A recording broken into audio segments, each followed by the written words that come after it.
I'm back, baby! Sorry for being late, but hey, I got the milk. And look at you. Did you get taller? Wanna see a magic trick? Are you getting enough sleep? Alright, that's enough. We have work to do. Now let's kick things in gear. On today's episode of that one manga that I thought would be trash, but it turned out pretty good, we have Wistoria, Wand and Sword. A very fun fantasy, but before we get into what makes it so good, let me tell you the story. Will and Elfaria are two kids living in the same orphanage. Their dream is to see the real sky. You see, the world they live in is covered by a magic barrier that protects from a dangerous enemy, or so the legend says. That barrier is tended to by the ones who reside at the very top of the magic tower, the most powerful wizards at the time, known as the 5 Supreme Wands. They are also the only ones able to see the real sky. So Elfaria and Will make a promise to reach the top of the tower and watch the sunset together. Years later, they joined the Magic Academy. Elfaria, who was a prodigy, became the youngest Supreme Wand in history. And Will was left behind, since he can't even use magic. But she didn't give up on him, and neither did he. She was waiting for him, and him knowing that is all the motivation he needed. But he is not a prodigy like Elfaria, so he has to progress in the natural way, which is to collect points. In this academy, the only way for you to get into the tower is either by inventing a new magic like Elfie did, or by collecting a set amount of points. There are 3 ways to get the points: the written exams, the practical magic tests, and exterminating monsters in the dungeon. Will already excelled at the written exams, and since the practical tests are out of the picture, that leaves risking his life fighting monsters. With that, Will picks up a sword and gets cooking. And let me tell ya, the boy is a natural born chef.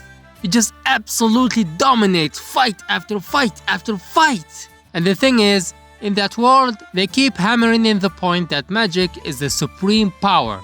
If you can't use magic, you have nothing. But my boy Will is out here like,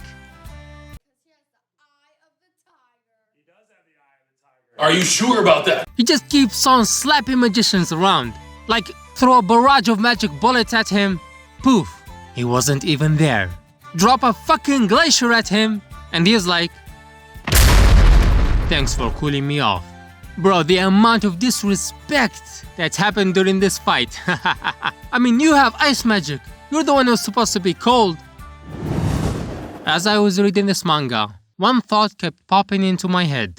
This is just like Danmachi. You just can't not see it. A weak boy with a mysterious past chasing after a girl that is stronger than him. A world that is filled with mysteries and unknown threats. Also, this is straight up just Finn. Like deadass, this is just Finn from Danmachi. Now at this point, I was convinced that the two were in the same universe. So I looked it up, and it turns out it's by the same author of Danmachi. So that explains the similarities. Though I do think that Wistoria is better than Danmachi. One of the reasons why is because it doesn't have a harem. At least not yet. Hopefully it remains that way. The art style is very good, though it does look bad sometimes. Like for example, look at the face of the headmaster. I mean, I get that it is more of a style than just being bad art, but I just don't like it. But it shines best during the fights and epic moments. I especially like the monster designs. As for the characters, I'm glad to say that there are no characters that I hate, which is more than I could say about Danmachi. Will is very good with the ladies. He may not have been a wizard, but he's a wizard. And the reason behind that is very funny. I like the fact that we see Elfaria a lot, because they could have just said that, oh yeah, she's waiting for him, and never show her again until later in the story. But I'm glad we get more insight to her and we get to warm up to her. And in case you're wondering, yes, she is best girl. Also, this manga does that thing where, you know the trope where the bully of the MC later joins the MC and become friends? It's a trope that can work brilliantly, resulting in a lovable cast, or it can fail miserably, resulting in... Excuse me for a second.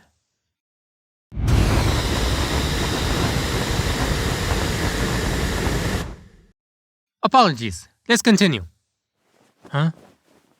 Damn it. Where did my notes go? Oh, thank you. Let's see. I'm telling you, I did not mean to summon that demon. Although it was pretty sick. I only wanted to show them a magic trick. It was just supposed to be a shtick. Let me go! Anyway, in this manga, it works. The manga currently has 32 chapters. And with the past few chapters being the hypest so far, I do believe it's safe to call the past 7 volumes a prologue. Because it feels like this is where the story truly begins. And this is where my video ends. Or more specifically, the part where I talk about Wistoria. Because now, I feel like talking about Danmachi. Sorry, but there's no stopping this tangent train! Remember when the first season of Danmachi came out? It was so good. You would hear that intro and immediately know you're in for a good time. Ah yes, that takes me back. Seeing Belle fight the Minotaur for the first time, watching Rokanuyusha and seeing Adelaide destroy those 2 dudes at the start, watching Guilty Crown and hearing My Dearest for the first time. Those were simpler days, before I even developed a taste. Anyway, back to Danmachi. Season 1 was great. Then Season 2 came out, and it was shit. It was just one damsel in distress plot after the other. It was so fucking boring. It was so bad it almost made me drop the series. But people were like, just wait for the next arc. It gets better, I promise. So I was like, okay, random person on the internet, I'll trust you. Season 3 came out, and they were right. It did get better. Season 3 was pretty good overall, but the best part was the ending. After Belle lost to the Minotaur, and he was reminded of the feeling of weakness, which reignited that ember that I thought he'd lost. That hunger for power. That's what gripped me to the series in the first place. And it seemed we were back on track.